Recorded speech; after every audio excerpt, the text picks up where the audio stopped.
10 class के सभी छात्रों को पुनः एक बार मेरे YouTube चैनल में स्वागत है। जैसे कि पिछले सीरीज में हम लोगों ने बात किया था कि सीरीज 3 का हम लोगों ने जिक्र किया था। 3 सीरीज में क्या था कि जैसे हम लोगों ने देखा था कि महिलाओं के संदर्भ में महिलाओं के कुछ दशा के बारे में हम लोगों ने पढ़ा था। लेकिन आज हम लोग इस चैप्टर को यानी फर्स्ट चैप्टर को समाप्त करेंगे, जो फर्स्ट चैप्टर आपके 4 सीरीज में बटे हुए हैं और 4 सीरीज में मैंने बांटने का काम किया है और 4 सीरीज के यानी आज चौथा सीरीज जो अंतिम सीरीज है। तो इसको शुरू करने से पहले मैं आपको एक बार याद दिला दूं कि आप मेरे चैनल को जब देख रहे हैं तो आप निश्चित रूप से सब्सक्राइब कर ले, ताकि मेरा हर जो वीडियो अपलोड होते रहे तो आपके पास तक उसका नोटिफिकेशन मिलता रहे और आप उसको आसानी से मुझे बिना बताए आप आसानी से देख सके। तो देखिए, हम इसमें बात करेंगे चौथे सीरीज में, यानी कि हमारा अब खंड है कि महिलाओं के बाद जैसे हम करते हैं कि समान काम के लिए समान वेतन। समान काम के लिए समान वेतन का मतलब जैसे आजकल देख रहे हैं कि बहुत सब लड़ाइयाँ चल रही है। अब देख रहे हैं कि विद्यालय में हम शिक्षक लोग भी क्या कर रहे हैं, इसकी एक मांग रखे हुए कि समान काम का समान वेतन। जब हम एक जैसा काम करते हैं तो एक जैसा वेतन क्यों नहीं मिलेगा? जब हम काम करने में कहीं पीछे नहीं हटेंगे तो वेतन लेने में पीछे क्यों हटेंगे? यह एक होना चाहिए, जो हमारे संविधान का एक प्रावधान है। लेकिन यहाँ हम जिक्र करेंगे शिक्षकों से संबंधित नहीं है, या हम जिक्र करेंगे महिलाओं से संबंधित कि समान काम के लिए समान वेतन। महिलाओं को समान काम कराया जाता है लेकिन समाज में समान वेतन देने से उसे मना ही कर दिया जाता है। दूसरी बात हम करेंगे लड़कियों की आजकल आबादी घटती जा रही है, इसका क्या उद्देश्य है, क्या कारण है। और महिलाओं को राजनीति में, चौथा हमारा मुख्य बिंदु है कि महिलाओं को राजनीति में प्रतिनिधित्व के बारे में सोचना बहुत ज़्यादा जरूरी है, क्योंकि महिलाओं का राजनीति में प्रतिनिधित्व जब नहीं रहेगा तो समझिए कि महिलाओं के साथ उत्पीड़न और शोषण आदि ये सब घटनाएं अक्सर होते ही रहेगी, जिसको कोई रोक नहीं सकता है, कोई टाल नहीं सकता है। इसके बाद हम देखेंगे जातिगत असमानताएं। जैसे जातिगत कुछ असमानताएं होती है, जातिगत कुछ बात है जिसमें असमानताओं के कारण जातिगत रूप से भी असमानताएं देखने के लिए मिलती है, इस पे भी हम बात करेंगे। अब 5वां इसका पॉइंट है कि भारत में सामाजिक और धार्मिक विविधता किस प्रकार की है। तो चलिए हम लोग शुरू करते हैं सबसे पहले कि यहाँ जो है समान काम के लिए समान वेतन। तो समान काम के लिए समान वेतन कैसे नहीं मिलना चाहिए, क्यों मिलना चाहिए और क्यों नहीं मिलना चाहिए। जैसे आप जानते हैं कि भारतीय संविधान के धारा और अनुच्छेद कुछ है जो धारा और अनुच्छेद के साथ वर्णन किए गए हैं, जैसे 14 और 15। यानी इस तरह से आप पढ़ेंगे आगे बहुत सब जिक्र मिलेगा कि जैसे महिलाओं के संबंध में कहा था कि संवैधानिक प्रावधानों की पृष्ठभूमि में सरकार द्वारा एक कानून बनाकर इस बात को सुनिश्चित कर लेना चाहिए कि महिलाओं के लिए, यह बात जब सरकार सुनिश्चित कर लेगी कि महिलाओं के लिए पुरुषों के समान ही वेतन देने का प्रावधान कर दिया जाए। ऐसा होना चाहिए क्योंकि उनके साथ भेदभाव नहीं हो सके। जब समान काम का समान वेतन नहीं मिलेगा तो निश्चित है कि वहां भेदभाव होता है। जैसे ही वेतन में अंतर होता है भेदभाव देखने के लिए मिलता है, क्योंकि इसके भुक्तभोगी आज देख रहे हैं कि शिक्षक लोग हैं। और लेकिन व्यवहारिक तौर पर काम के हर क्षेत्र में, जैसे हम कह सकते हैं कि कृषि कार्य, सामान्य क्षेत्रों में, श्रमिक कार्य, कल कारखानों के क्षेत्र में और श्रमिक कार्य, खेल के क्षेत्र में भी, यहाँ तक कि चलचित्र के क्षेत्र में भी महिलाओं के साथ भेदभाव देखने के लिए मिल रहा है। आप देखेंगे यह महिलाओं के साथ भेदभाव मिल रहा है। समान उनको प्रतिष्ठा नहीं दी जा रही है, समान काम का समान वेतन नहीं दिया जा रहा है, उन्हें पुरुषों के बराबर पारिश्रमिक नहीं दिया जाता है, बल्कि उन्हें कम भुगतान करके उनका काम तमाम कर लिया जाता है, उनसे छुटकारा या निजात पा लिया जाता है। तो इस तरह से यह स्थिति होता है महिलाओं के साथ, जो समान काम का समान वेतन नहीं दिया जाता है। अब हम जिक्र कर रहे हैं यहाँ कि लड़कियों की घटती जनसंख्या। आज के दौर में यह एक बहुत ही सोचनीय विषय हो चुका है कि लड़कियों की यह जनसंख्या इतनी तेजी से घट रही है, या इतनी तेजी से घटी है बीच में। जैसे हम देखेंगे कि भारत के समक्ष एक नई समस्या लड़कियों की घटती जनसंख्या के कारण कहा जा सकता है कि एक ऐसी समस्या उत्पन्न हो रही है जिस समस्या के बारे में यह स्पष्ट रूप से कहा जा सकता है कि देश के क्षेत्र में कई ऐसे क्षेत्र हैं, देश के हम प्रांतों में बात करें तो कई ऐसे देश के क्षेत्र हैं जिन क्षेत्रों में यह अनुपातिक दृष्टि से लड़कियों की संख्या लड़कों से कम होती जा रही है, यह देखने के लिए मिल रहा है। और जैसे पहले था उससे कुछ परिवर्तन आज के डेट में देखने के लिए मिल रहा है। कई ऐसे इसके हम कई कारणों को यहाँ देख सकते हैं कि आखिर में वो क्या कारण है कि लड़कियों की जनसंख्या तेजी से घट रही है। तो परंपरागत ढंग से अगर कहा जाए कि भारतीय हिंदू धर्म की मान्यता के अनुसार यह एक लोग सोच रखे हुए हैं, पुराने हमारे जो परंपरागत धर्म है उसके अनुसार सोच रखा गया है कि पुत्र विहीन माता पिता को मृत्यु पर्यंत, यानी मृत्यु के बाद जो मृत माता पिता हो जाए तो जो पुत्र विहीन होंगे उन्हें मुक्ति ही नहीं मिल पाती है। ऐसे लोगों की सोच है, मानसिकता है, जो बिल्कुल ही क्या है, गलत है। ऐसी मानसिकता नहीं होनी चाहिए, क्योंकि जिस माता पिता के पुत्र जो है, जिस माता पिता की कोई संतान नहीं है, पुत्र नहीं है, क्या उन्हें मोक्ष की प्राप्ति नहीं होती है, उन्हें तृप्ति नहीं मिलती है? ऐसा नहीं है, लेकिन ऐसा माना जाता है। और मानकर क्या करते हैं लोग, लड़कों की संख्या में, यानी कि अतः वे लड़का चाहते हैं। लड़कों की चाहत के परिणाम स्वरूप ऐसे देखने के लिए मिलता है कि भ्रूण हत्या ही लड़कियों का कर दिया जाता है। भ्रूण हत्या करना एक तरह का क्या है, कानूनी जुर्म है, कानूनी अपराध है। सामान्य परिवार के माता पिता अपनी बच्चियों की शादी शालीनता पूर्वक एवं बिना दहेज के करना चाहते हैं, लेकिन यह भी संभव नहीं है। वे लड़कियों को एक तरह से अभिशाप मान बैठे हैं कि ऐसे लड़कियों को शादी करने के लिए ज़्यादा से ज़्यादा मोटी रकम के रूप में दहेज देना पड़ेगा।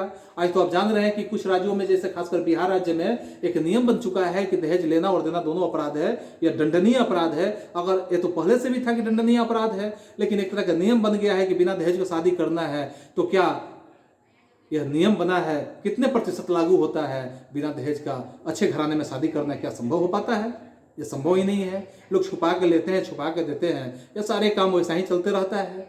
यह स्थिति बना हुआ है कि दहेज एक बहुत बड़ी समस्या बनी हुई है, जो लड़कियों के लिए भ्रूण हत्या कर देना, गर्भ में ही मार देना, एक तरह का आम धारणा बन चुकी है लोगों की। इसका एक यह भी देखा जा सकता है कि कुछ पल भर जैसे धन लोलुप भी होते हैं। नवविवाहित कन्या, जैसे कुछ ऐसे लोग होते हैं कि नवविवाहित कन्या के साथ क्या करते हैं, धन ऐंठने के लिए, धन प्राप्त करने के लिए या तो उसे मार देते हैं, जिंदा जला देते हैं, या दहेज में कुछ ज़्यादा से ज़्यादा रकम लेने की मन में ठान लेते हैं। आज देखिए भारत में लिंग का क्या अनुपात हो चुका है। आज के दौर में भारत में लिंग का अनुपात जो है, यह देखने के लिए मिलेगा कि 1000 लड़कों पे 850 लड़कियां हैं, 927 लड़कियां हैं, कहीं कहीं 800 से भी नीचे चला गया है। अब पाकिस्तान के सटे हुए आप पंजाब के क्षेत्र में चले जाइए तो वहाँ 800 से नीचे है लड़कियों की संख्या। आखिर में क्यों ऐसा हो गया है? क्योंकि यही सब वजह है जिसके कारण लड़कियों की संख्या में लोग तेजी से कमी करते जा रहे हैं, भ्रूण हत्या करके उसे समाप्त करते जा रहे हैं। और सुरक्षा की दृष्टि में देखा जाए तो आज महिलाएं कहीं भी अपने आप को सुरक्षित नहीं महसूस कर रही है, क्योंकि ट्रेनों में देखिए, ट्रेन की यात्रा में उनके साथ छेड़खानी हो ही जाता है, नगरों में सड़कों पर छेड़खानी हो जाता है, कामकाजी महिलाओं के साथ कार्यस्थल में असुरक्षा की बातें प्राय देखने के लिए मिलती है। पत्रों में देखने को मिलता है कि वे अपने निवास स्थान में, माने आप जहां भी देखें कि अपने, यहां तक कि वे अपने निवास स्थान में भी सुरक्षित नहीं है महिलाएं। क्यों नहीं है? घर में ही उन्हें घरेलू हिंसा और मारपीट झेलनी पड़ती है। शहरों में इस प्रकार का उत्पीड़न और हिंसा ग्रामीण क्षेत्रों से अगर तुलना किया जाए तो और ज्यादा देखने के लिए मिलता है। तो ये रहा महिलाओं की एक असुरक्षा, महिलाओं की स्थिति, महिलाओं का जो जनसंख्या घट रहा है, यही कारण है कि महिलाओं को लोग समाज के अग्रसर नहीं मानकर उसे निम्न में मानते हुए उसकी जनसंख्या घटाने में अग्रसर है। अब हम आगे बात करेंगे कि महिलाओं को राजनीतिक प्रतिनिधित्व में क्यों आना चाहिए, क्या जरूरत है महिलाओं को आना। तो यही सब स्थिति है। जैसे हम देख सकते हैं कि महिलाओं के साथ असामान्य व्यवहार, शोषण, उत्पीड़न इत्यादि कई छुपी हुई बातें, माने यह हम लोग के समाज से छुपी हुई नहीं है, यह सबके सामने उजागर है। इसकी अनुभूति किसी न किसी रूप में समाज को है, फिर भी महिलाओं की भलाई की दिशा में विशेष ध्यान दिया गया है। परिणाम स्वरूप अनेकों नारीवादियों या महिला आंदोलनों के समर्थकों द्वारा यह निष्कर्ष निकाला गया कि जब तक सत्ता पर उसका नियंत्रण स्थापित हो जाती है तब तक वह अपनी आवाज जोरदार ढंग से उठाने का काम करेगी, तब तक उनकी उपेक्षा जारी रहेगी। उपेक्षा न हो, इसी तरफ सरकार समुचित ध्यान दे और इस लक्ष्य की प्राप्ति जनप्रतिनिधियों के रूप में अधिक प्रतिनिधित्व प्राप्त करके ही हासिल किया जा सकता है, अन्यथा कदापि संभव नहीं है। भारतीय विधायिका में महिलाओं का अनुपात काफी कम रहा है। ये शुरू से देखिए, जब से आम चुनाव होते आया है या उस आम चुनाव से लेके यानी शुरुआती दौर से अभी तक महिलाओं का प्रतिनिधित्व बहुत कम संख्या में रहा है। जैसे उदाहरण के लिए हम कह सकते हैं सर्वप्रथम जो 1952 में आम चुनाव हुआ था, उस समय भारत में हुए निर्वाचन में के आधार पर गठित महिलाओं की जो संसदीय सदन की संरचना पर यदि हम विचार करें तो लगभग 14 निर्वाचन में अब तक कभी भी महिला संख्या लोकप्रिय सदन में 10% तक नहीं पहुंची। यानी पिछले हम 14 लोकसभा चुनाव की बात करें, 15वीं लोकसभा चुनाव की भी बात करते हैं, 16वीं हो चुका है इसकी बात करते हैं, तो इससे ज्यादा जनसंख्या महिलाओं का नहीं पहुंच पाया है। आखिर में क्या 16वीं में कुछ हद तक महिलाओं का संख्या पहुंचा है, लेकिन फिर भी जिस अनुपात में चाहिए उस अनुपात में महिलाओं का संख्या नहीं पहुंचा है, क्योंकि राज्य में महिला प्रतिनिधित्व का अनुपात 16.8% है, जबकि भारत में यह अनुपात देखने के लिए मिलता है 8.3%। हम बिहार राज्य की बात कर रहे हैं, यहाँ राज्य की बात जैसे हम देखें कि 16.8% यहाँ स्थान देखने के लिए मिलता है, और वहीं क्या मिलता है 8.3%। इस दृष्टि से भारत में महिला प्रतिनिधियों का अनुपात अफ्रीका और लैटिन अमेरिका के अनुपात में क्या है कि बिल्कुल कम है। जब प्रधानमंत्री अथवा मुख्यमंत्री के पद पर भी महिलाएं होती है तो भी उनके मंत्रिमंडल में अपना दबदबा नहीं रह पाता है, क्योंकि मंत्रिमंडल में ज्यादा तो पुरुष ही होते हैं। इस प्रकार महिलाओं को विधायिका में अधिक प्रतिनिधित्व प्रदान करना भारत में एक तरह की समस्या बन गया है, और ऐसी समस्या बना है कि समस्या का एक सुगम रास्ता यही है कि महिलाओं के लिए सदन एवं विधानसभा में न्यूनतम या उचित हिस्सा निर्धारित कर दिया जाए। अगर उचित हिस्सा जब निर्धारित हो जाएगा तो ये व्यवस्था आज भारत में, जैसे आज देखिए भारत में कुछ राज्यों में पंचायती राज्य व्यवस्था में जैसे किया गया है, नगर पालिका एवं नगर निगमों में की गई है, इन संस्थाओं में 33% से अधिक महिलाओं को प्रतिनिधि के रूप में कार्य करने हैं, चाहे वो जैसे कैटेगरी के वो निर्धारित किया गया वैसे आए, लेकिन महिलाओं को 33% वहां प्रतिनिधित्व होना चाहिए। 15वीं लोकसभा में अधिकांश महिला सांसद स्नातक है, और 15वीं लोकसभा में इसकी संख्या कितनी थी 59 तक पहुंच गई थी। भारत के कुल राष्ट्रपति वर्तमान में एक महिला है, जैसे वर्तमान में जो 15वीं लोकसभा चुनाव हुआ था उस समय में महिला राष्ट्रपति थी, और महिला राष्ट्रपति होने के साथ जबकि लोकसभा की अध्यक्षता भी एक महिला ही थी 15वीं लोकसभा में।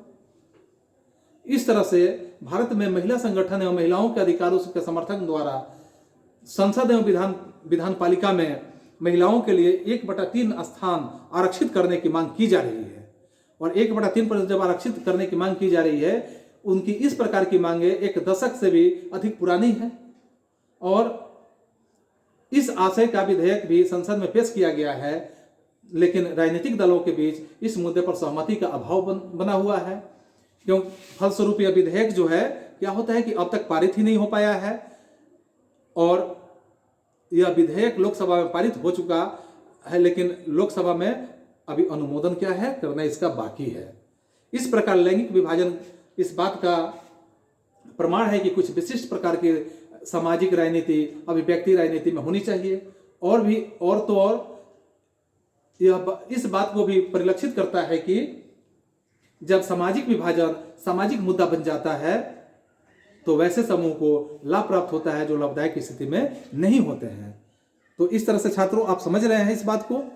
और अगर हम बात करते हैं फिर यहाँ जातिगत असमानता की, जातिगत असमानताएं कहाँ से आती है, क्यों आती है? तो जातिगत असमानताएं जो होती है, जैसे हम देख सकते हैं कि भारतीय समाज में आर्थिक असमानता का एक मुख्य आधार है, और ऐसा मुख्य आधार है क्योंकि इसमें विभिन्न संशोधन यानी कि जो रिसोर्सेस के माध्यम से लोगों तक पहुंच निर्धारित होती है। जैसे पहले अछूत कहे जाने वाले लोगों को जमीन के अधिकारों से वंचित रखा गया था, जबकि सिर्फ द्विज जातियों को ही शिक्षा प्राप्त करने का अधिकार दिया गया था। वर्तमान समय में जाति पर आधारित इस प्रकार के स्पष्ट और औपचारिक जातिगत असमानता गैर कानूनी माना जाता है, लेकिन भारत में यह व्यवस्था सदियों से कायम रही है, और इसके फलस्वरूप कुछ जातिगत गैर कानूनी है, यानी ऐसे कुछ जातिगत जो समूहों को लाभ तो कुछ को घाटे सहने ही पड़ते हैं, और तो और उनका संचित असर आज भी बहुत कुछ देखने को हमें प्राप्त हो ही जाता है इतना ही नहीं, इनमें नवीन प्रकार की असमानताएं भी उत्पन्न होती है। जैसे स्वतंत्रता के बाद अगर देखिए कि भारत में समाज की जातिगत और आर्थिक संरचना, तो जातिगत और आर्थिक संरचना में काफी परिवर्तन आ चुका है। आज अगड़ी और पिछड़ी दोनों ही जातीय समूह में काफी अमीर और गरीब दोनों तरह के लोग देखने के लिए मिलते ही हैं। और आज से 2-3 दशक पहले तक यह स्थिति नहीं थी। उस समय निचली जातियों के, जो निचले वर्ग के लोग थे, नीचे जाति के लोग थे, उन जातियों में शायद ही कोई धनी व्यक्ति देखने को मिलता था। लेकिन आज भी जाति आर्थिक हैसियत के निर्धारण में महत्वपूर्ण भूमिका का निर्वहन कर रहा है, जिसमें हम कह सकते हैं अलग अलग भागों में बांटकर कि औसत आर्थिक हैसियत का गहरा संबंध वर्ण व्यवस्था के साथ घनिष्ठ रूप से जुड़ा हुआ है। दूसरे शब्द में ऊंची जाति के लोगों की आर्थिक स्थिति सबसे अच्छी है, दलितों एवं आदिवासियों की आर्थिक स्थिति सबसे खराब है, जबकि अन्य पिछड़ी जातियों की स्थिति क्या है, कुछ मध्यवर्ती है, यानी कुछ बहुत नीचे है, कुछ ठीक ठाक है, कुछ मध्यम वर्ग में है। दूसरे खंड में हम देख सकते हैं कि प्रत्येक जाति के लोग गरीब लोग हैं। प्रत्येक जाति में तो कुछ गरीब लोग हैं, अर्थात गरीबी रेखा के नीचे रहने वाले, लेकिन अत्यधिक गरीबी के जीवन बसर करने वाले जो लोग होते हैं, वैसे लोगों की तादाद निचली जातियों के लोगों की, अग्रणी जातियों के में गरीब के प्रतिशत सबसे कम है। अन्य पिछड़ी जातियों के लोगों की स्थिति मध्यवर्ती है। इसी को तो देखते हुए यह आपके 15वीं लोकसभा चुनाव के बाद यानी कि यह देखा गया कि भारत में जो अभी स्वर्ण समुदाय के आरक्षण की बात की गई है, स्वर्ण समुदाय के लिए 10% आरक्षण की व्यवस्था किया गया है, वैसे लोगों के लिए किया गया है कि जो स्वर्ण समुदाय में भी गरीबी रेखा के नीचे रहने वाले लोग हैं, वैसे लोगों के लिए प्रावधान भी किया गया है, जिसका मांग वर्षों से चलते आ रहा था। स्वतंत्रता उत्तर ही चलते आ रहा था। इस तरह से हम देख सकते हैं कि सभी जातियों में आज अमीर लोग हैं, लेकिन अनुपातिक दृष्टि से इसमें सबसे अधिक संख्या ऊंची जातियों का ही है, इसलिए जबकि निचली जातियों में इसका अनुपात देखने के लिए बहुत कम मिलता है। अब है भारत की सामाजिक और धार्मिक विविधता। तो भारत की सामाजिक और धार्मिक विविधता की बात अगर हम देखते हैं तो भारत में प्रत्येक 10 वर्षों पर अन्य देशों की तरह जनगणना की व्यवस्था कायम की गई है। जैसे अभी 2011 में फिर से जनगणना होने वाली है, हुई थी, 2021 में भी होने वाली है, लेकिन ये लॉकडाउन के कारण थोड़ा स्थगित हुआ है, कार्यक्रम थोड़ा आगे बढ़ा हुआ है।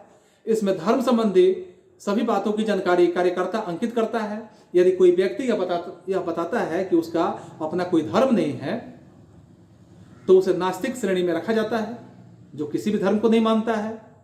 भारत में 6 प्रमुख धार्मिक समुदाय हैं।